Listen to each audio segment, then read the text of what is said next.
Halo teman-teman semua, kembali dengan Kak Vino di sini. Kita akan melanjutkan tentang pelajaran statistika ya, tentang perhitungan pada data yang berkelompok ya, seperti itu teman-teman.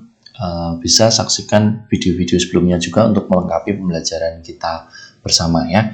Kali ini kita akan fokus di perhitungan data berkelompok. Jadi data tunggal ataupun data berkelompok kita tetap akan menghitung yang namanya rata-rata, median, kuartil, dan lain-lain. Hanya saja kalau data berkelompok itu kan sifatnya adalah berkelas ya, misalkan 31 sampai 36 itu kan ada kelasnya. Nah, kita nggak bisa langsung menghitung dengan cara mengambil salah satu data ya, harus ada aturannya. Nah, intinya adalah kita bicara kembali ke rumus rata-rata ya. Rata-rata itu jumlah semua data dibagi dengan banyak frekuensi. Nah, X yang ada di sini itu kalau untuk data berkelompok, kita akan gunakan titik tengah. Ya. X-nya titik tengah. Nah, kemudian yang khusus adalah untuk median, kuartil, desil. Ini nanti akan ada rumus khusus yang cenderung baru nih, teman-teman. Nah, ini kita bisa ambil template rumusnya adalah seperti ini. Tepi bawah ditambah ada kurung ya. Kurung ini isinya P. P itu adalah data keberapa. Ya, jadi urutan keberapa. Dikurangi sigma F before, itu maksudnya semua frekuensi sebelum kelas yang dibicarakan. Sedangkan yang bawah, F itu adalah frekuensi kelas yang dibicarakan. Nah, kemudian C di sini adalah panjang atau lebar kelas, seperti itu ya. Nah, untuk nilai P-nya tadi, misalkan untuk Q1, kuartil 1, itu kan adalah data ke seperempat, jadi P-nya kita isi dengan seperempat N. Kemudian Q2 itu setengah N, Q3 3/4 N. Kalau desil itu kita gunakan per 10, jadi 0,8 N, dan seterusnya. Nah, lalu ada satu lagi rumus modus. Nah, modus ini adalah tepi bawah ditambah, hanya prinsipnya sama, cuman di dalam ini kurungnya berbeda. Nah, D1 itu adalah selisih frekuensi kelas modus dengan sebelumnya, dengan kelas sebelumnya, sedangkan D2 itu dengan sesudahnya, seperti itu. Nanti kita coba di soal ya teman-teman ya. Nah, contoh, perhatikan data tabel distribusi frekuensi berikut. Ya, ada data 31 sampai 36 itu frekuensinya ada 4, 37 sampai 42 frekuensinya ada 6, dan seterusnya. Nah, ketika kita ditanyakan rata-rata, ya, jadi dari data di atas tentukan rata-rata dan modus. Ya, nah kalau rata-rata kita harus mencari tengah-tengahnya, teman-teman ya. Jadi 31 sampai 36. Ya, itu tengah-tengahnya ada di 33,5. Nah, nilai tengah-tengah ini yang akan kita anggap sebagai nilai data itu. Ya, jadi 33,5 frekuensinya 4, berarti kita kalikan 4. Ya, 33,5 kali 4, 39,5 dikali 6. Nah, ini dengan bantuan tabel seperti ini teman-teman bisa lebih mudah ya. Jadi ini kita kalikan, nah tinggal ini dijumlahkan. Hasilnya adalah 347,5.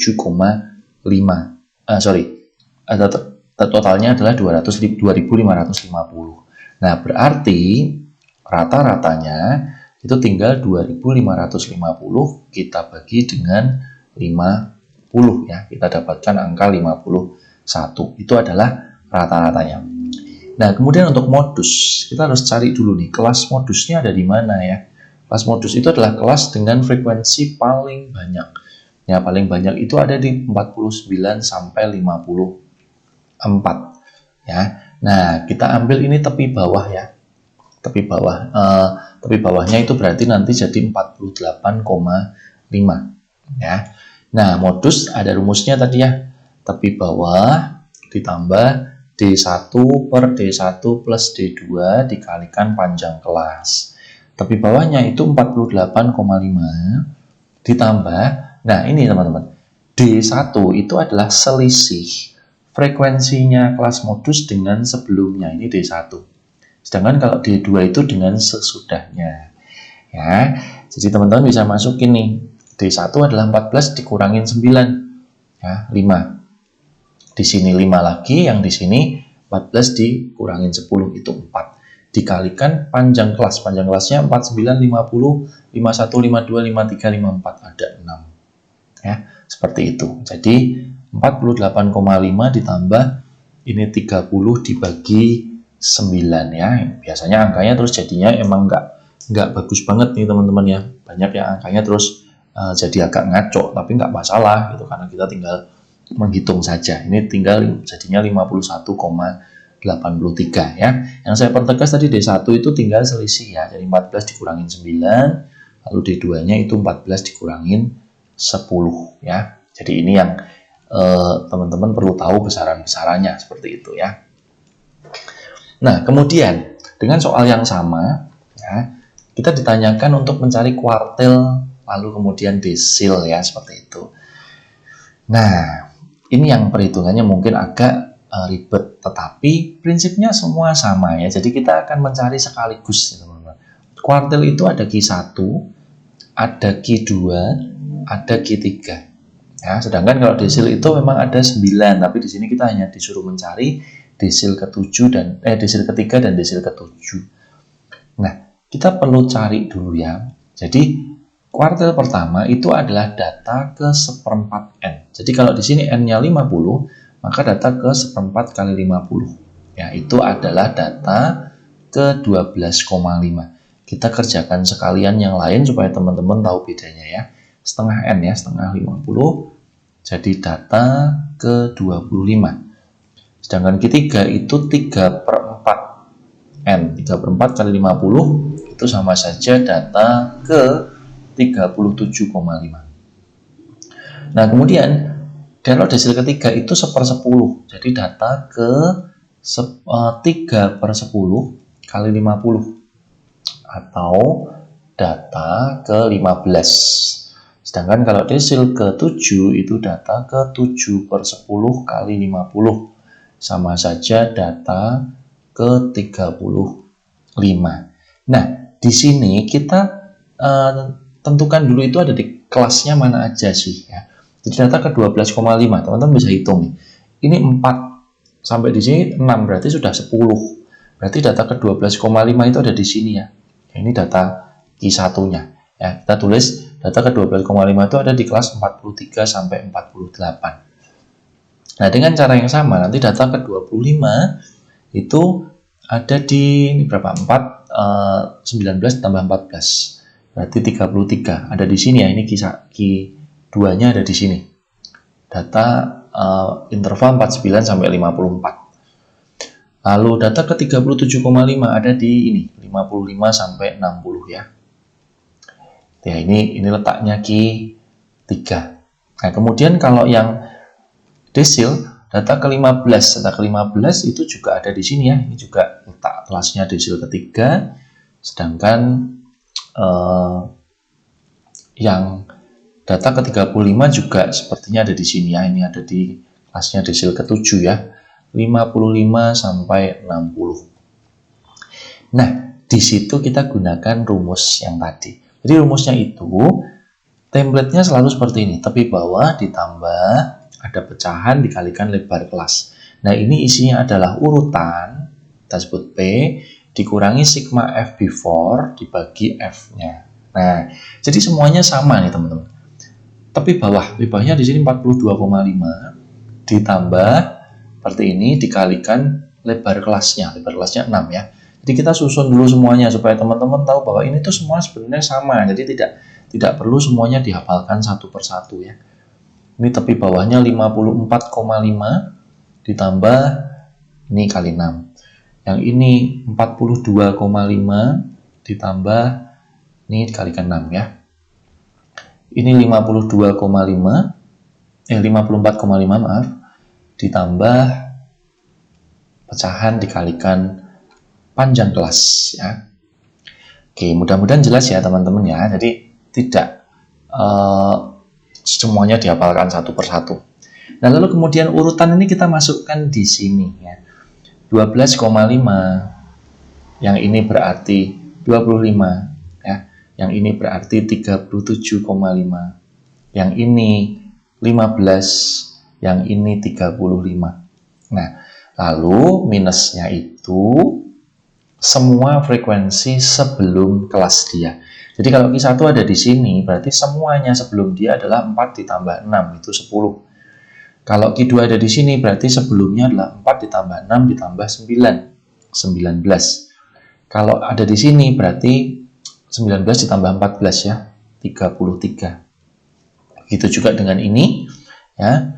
Ini 10, yang ini 35 dikurangi 33. Nah, lalu yang di bawah itu adalah frekuensinya dia. Jadi ini adalah kelas 9, ini 14, ini 10, lalu di sini 9 lagi, di sini 10 lagi. Sudah, teman-teman tinggal hitung hasilnya ya. Jadi mungkin kalau susah ya teman-teman bisa gunakan kalkulator. Tapi pada prinsipnya adalah caranya seperti itu ya. Ini 1,67, jadi kalau ini kita tambahkan ketemunya sekitar 42,5 ditambah 1,67, 44,17 ya. Mungkin bisa dikoreksi barangkali ada kesalahan dalam menghitung ya. 48,5 ditambah ini 6, 36 dibagi 14 itu 2,57 ya. Kita bulatkan sampai 2 angka di belakang koma saja. 51,07. Kemudian ini 54,5 ditambah 4,5 dikalikan 6 itu 27, 2,7 ya. 54,5 ditambah 2,7 itu kita dapatkan 57,2. Lalu berikutnya di sini 42,5 kita tambah dengan 30/9 lagi. Jadi ini 15 dikurangin 10 ya. 15 kurangi 10 itu 5. 5 dikalikan 6 30 ya. 30 dibagi 9 3,33 ya. Berarti kita dapatkan angka 45,83 ya. Terakhir adalah 54,5 di sini 2 dikalikan 6 12 dibagi 10 1,2 kita dapatkan 55,7 ya. Jadi ini cara menghitung kuartil dan desil ya. Prinsipnya adalah dari konteks rumus ini ya, dan data-data urutan ini akan kita masukkan di sini ya. Seperti itu ya teman-teman. Mudah-mudahan sudah tidak bingung dengan yang dirumuskan. Jadi jangan dihafalkan satu persatu rumusnya, pasti akan jadi rumit sekali. Nah, satu lagi untuk data berkelompok kita juga bisa menghitung yang namanya ukuran penyebaran ya, simpangan rata-rata, ragam, dan simpangan baku. Ya, sama dengan waktu kita bicara di data tunggal. Dan pastinya ini kalau kita kerjakan secara penjabaran satu persatu, pastinya akan menjadi rumit gitu ya. Nah, misalkan seperti ini. Dari data distribusi frekuensi berikut, tentukan nilai simpangan rata-rata, ragam, dan simpangan bakunya. Ini masih sama dengan soal yang tadi, teman-teman. Ya, jadi langkah pertama kita harus mencari rata-rata dulu. Ya, rata-rata dulu tadi kita sudah cari ya dengan tabel ini. Kita bisa dapatkan nilai rata-ratanya adalah 2550 dibagi 50. Kita dapatkan rata-rata datanya 51. Nah, karena sifat datanya banyak, kita tidak mungkin mengerjakan secara manual satu persatu. Ya mungkin sih, tetapi kan jadinya ribet banget ya teman-teman ya. Nah, kita bisa pakai dengan bantuan tabel. Tabelnya seperti ini teman-teman. Ya, jadi kita sudah punya kelas itu, kemudian kita buat titik tengahnya. Nah, titik tengah ini yang kita kurangkan dengan rata-rata. Jadi 33,5 yang kelas pertama dikurangkan 51 itu kita dapat 17,5 karena dalam harga mutlak ya, seperti itu. Nah, kemudian 17,5 ini kita kalikan dengan frekuensi. Kita dapatkan angka 70. Lalu yang ini adalah 17,5 dikuadratkan, kemudian dikalikan frekuensi. Nah, ini nanti kita kerjakan semuanya dan kita jumlahkan ya untuk tabel yang ini dan yang ini.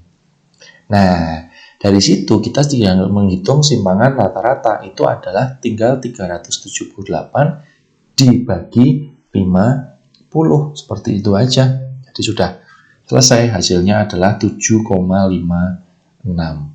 Sedangkan kalau ragam itu adalah yang ini teman-teman. 47 40,5 dibagi 50 ya.